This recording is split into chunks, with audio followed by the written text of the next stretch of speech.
Hey, what's up everybody? Welcome to the Average Joe Dividend YouTube channel. If you've been following this journey, welcome back. If you're new to the channel, please subscribe so that you do not miss future videos. Also, please click the like button to help grow this channel and get the word out on dividend growth and investing. Getting paid just for owning stocks. This is what dividend investing is all about. My main objective is to show a replicable way of building an ever-growing and ever-reliable income stream, one that does not rely on the volatility of the stock market. You simply own shares of successful companies and you're automatically paid. In this video, I'm going to show you all the dividends I've received for the month of May. I'm a buy and hold investor and I buy more shares every week. And the reason I create these videos is to show you what kind of dividends you could expect from a portfolio this size, as well as those dividends growing over time. What we're looking at right now is my taxable M1 stock brokerage account, my Average Joe dividends portfolio. This is about 15% of my current net worth, and we can see the performance of this portfolio over the last year, almost 20%. Let's go to the 3-month performance here, and the portfolio is up. Well, we can see the dividends earned $2,600 and the market gain by $14.92. It looks like it's now calculating that percentage right now. Let's try the 1 month and see if it can do it. And it can at 3.84%. And you can see dividends were $672 of that, and the market gain was $7,445. Look at the last week. Last week we're pretty much flat. So what I'm going to do next is I want to show you proof of the dividends I'm receiving from this portfolio rather than just read them from a spreadsheet, which a lot of people do. So I'll go into the activity log, and what we'll do is we'll go to the activity type and we'll go to dividends only, and we'll read these off, and then we'll do a count up of all these as well, and then we'll see also how these dividends have gone up over time by reinvesting those dividends back into this portfolio, as well as dividend raises. And there's one company in the portfolio that announced a dividend raise last week, and I missed it. It was a couple days ago. So it was some good news as I was looking around.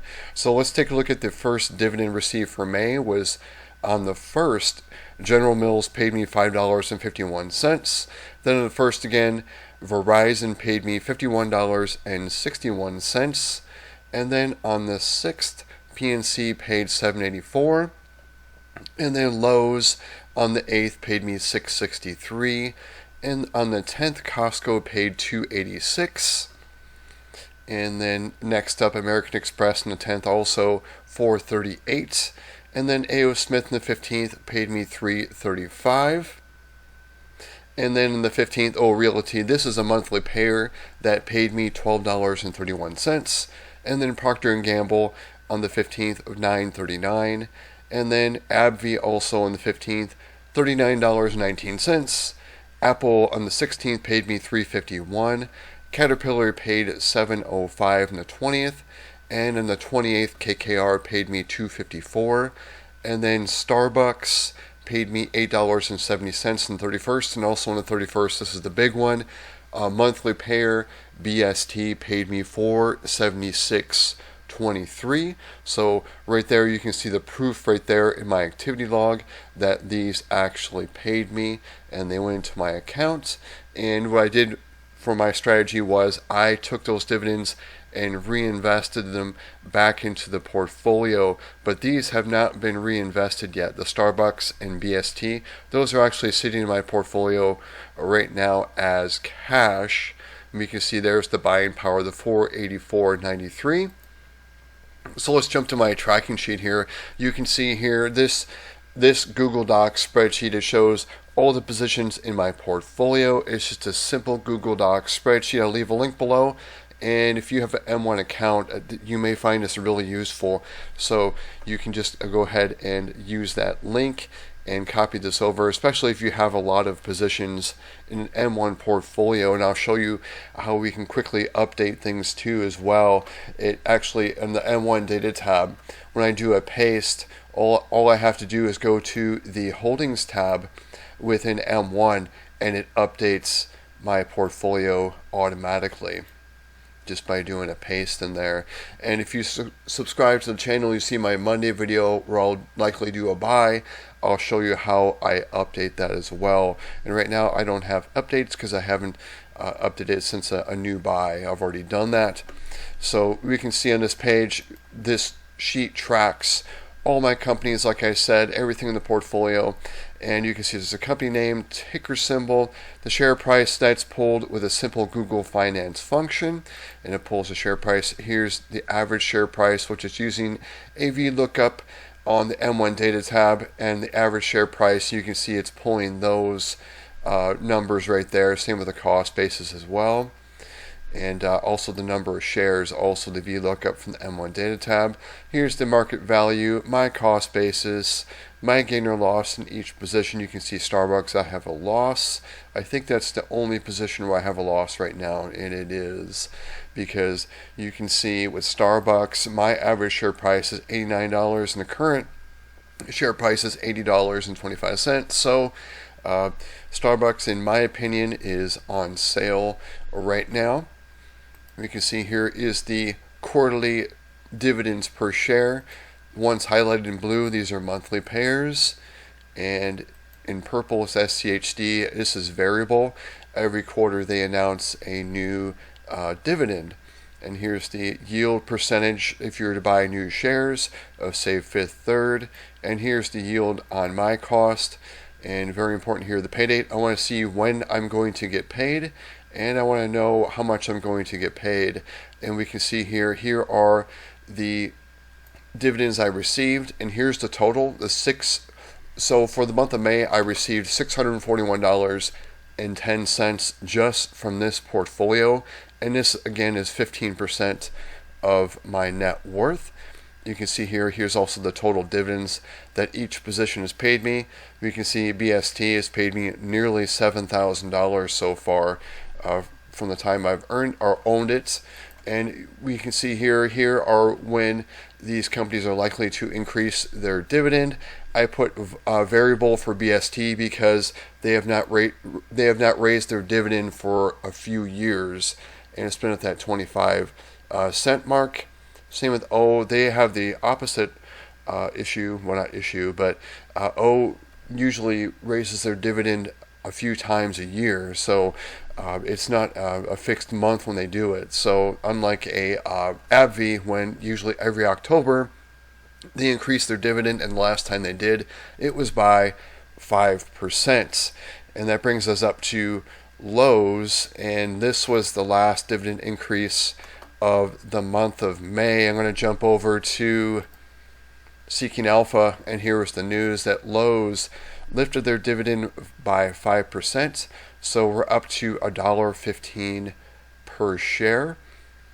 And we can see the new dividend is going to be paid August 7th. So we're going to update a few things. We're going to update the new dividend per share from the $1.10 to $1.15, and also the new date. It's going to be August 7th, but I add 1 day. Since M1 has a 1 day delay, it'll actually hit my account the next time Lowe's pays their dividend on August 8th with that 1 day delay. So let's go ahead and put in the $1.15 now, and we'll see how that's going to affect my dividends with Lowe's going forward. We can see it paid me on the 9th $6.63, but if there was not a dividend increase in August, I would be receiving $6.66, and the reason for that is I took the $6.63 and reinvested it back into Lowe's and bought fractional shares, so it raised my next dividend by 3 cents. But let's see how it's going to change in here. So we're going from $1.10 to $1.15, and the 5% was the same as last time. So we'll see how it's going to change. It's going to be close to $7.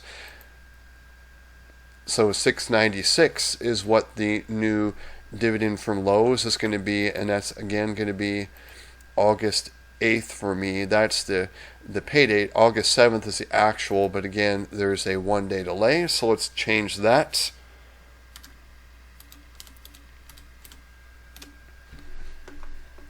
And I won't resort it quite yet until I clear these out after this video. But what I would do is then I would rearrange these, and it would drop lows then down to the August pairs, which would be below here. It'll be right below JP Morgan. So pretty much it's neat to see. After I get paid from a stock, I keep checking over at Seeking Alpha or other places. I get new dividend pay dates, and the process just continues every 3 months for most of my stocks, except for O and BST, which pay me every single month. All the rest of them, every 3 months, they're paying me a dividend, and they're paying me more and more dividends with my dividend reinvestments. And sometimes, every week I'm buying more fractional shares as well. And you also see these dividend increases as well too. They just add to my dividend income. And what this has done is it's changed my monthly average income since there was a raise here. So yeah, August 8th I get the 696. But it also increased my monthly average cash flow to 90209. We're going to go change that over here. So 902.09. Now as the low is 5% dividend increase that was announced. So each and every month it's paying me 10 cents essentially extra just for lows, increasing their dividend by 5%. You can see there's other events that happen when I deposit $100. I do $100 deposit now twice a week. In the first part of the week, like tomorrow or Tuesday, I've been doing Monday or Tuesday buys, and I'm letting M1 do the picking for me based on my allocations on my stocks. And then my Thursday, Friday video, I pick 5 stocks and put $20 into each. So we can see over the last 3 buys what the $100 deposits have done to my monthly income. So even here, I'm getting 10 cents more every month for not even putting in extra money. It's just for a dividend increase. You can see Nvidia announced a dividend increase as well. They pay a tiny dividend, and it added 8% to my monthly income. We can see Realty, they increased their dividend by 2%, extra 26 cents. It just keeps adding up, and it just keeps going up, my monthly average dividend income.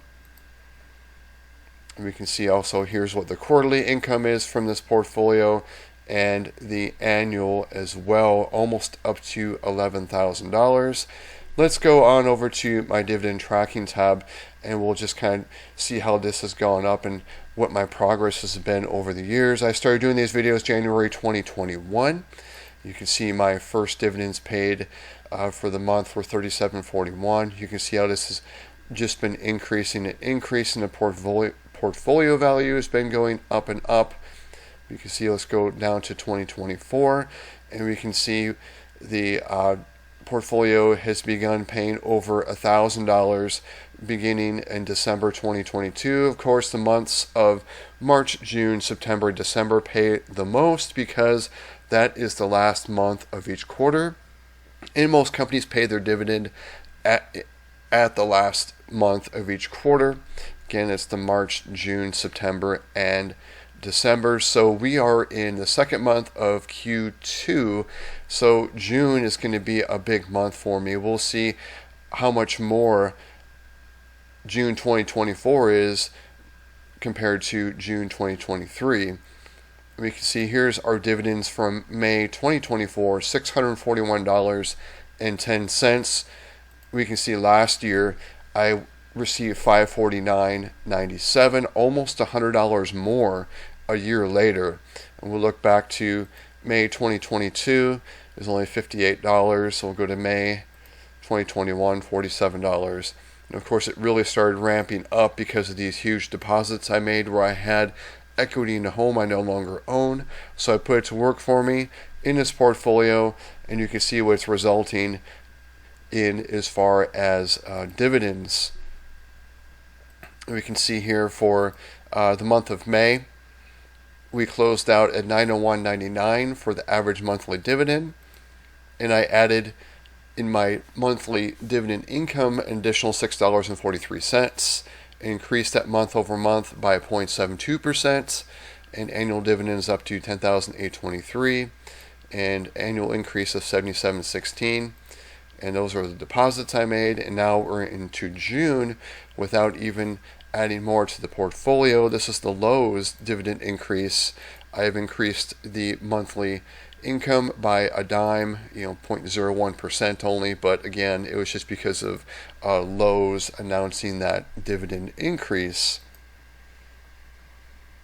So I'm going to jump over to the total net worth tab here, and since we're closing out May, we'll just take a look at these numbers here, and we'll start with Vanguard. This is where the other 85% of my net worth is. This is where the portfolio, I just went over the 243, 384. That's where my dividend income came for the 641. But here's the rest of what I'm invested in, and really most of it is just in boring ETFs here. Well, I have a small amount in bonds here, but the majority is in VTI, and then a little bit of international exposure with VXUS. A little more VXUS here in a small Roth account that I have. Here's a taxable brokerage account that's mostly VTSAX, which is like VTI, and some VU, VUG, VYM, and more VXUS. You can see really boring Vanguard ETFs in here. And then here's my current employer with my 401k, mostly in an S&P 500 over with Fidelity. And then I have an IRA from prior employment that I rolled over to M1. You can see it's in VU, VTI, SCHD, and BST. And then here's the taxable brokerage account we just went over. Now I have an M1 savings account, 5%, just starting to put some money over there. And here's where my emergency fund is with Synchrony at $74,900. And here's just my immediate cash flow here in Capital One for paying bills, and just a little bit of immediate cushion there. And I just own a little 3-bedroom, 2-bath home, very basic home, and no credit card debt, just paid off the balance. I paid off each and every month before interest kicks in, so I don't pay interest on that. Don't have any student loans, no car payments, nothing like that.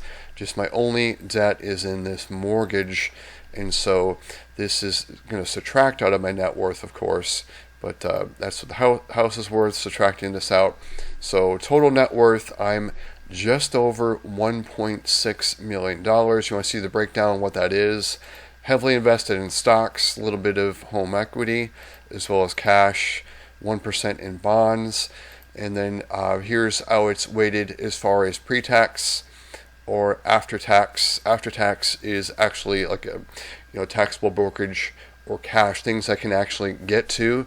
This is retirement stuff that I really technically can't access till I'm 59 and a half years old. And we can see here how it's broken down between US and international, very heavily weighted in US with a little bit of international exposure with VXUS. So that pretty much ties up everything I want to show you in this video, and what I received as far as my total dividends. Again, the total for the month of May was $641.10. Please subscribe to the channel so you see my other videos, my buy videos. You can see what I'm buying every week, and also you won't miss my June dividends video. It's going to be over double this, and we'll see how much it is. But thanks for sticking to the end. If you got value from this video, please click the like button, and I hope everyone had a great weekend. Everybody take care.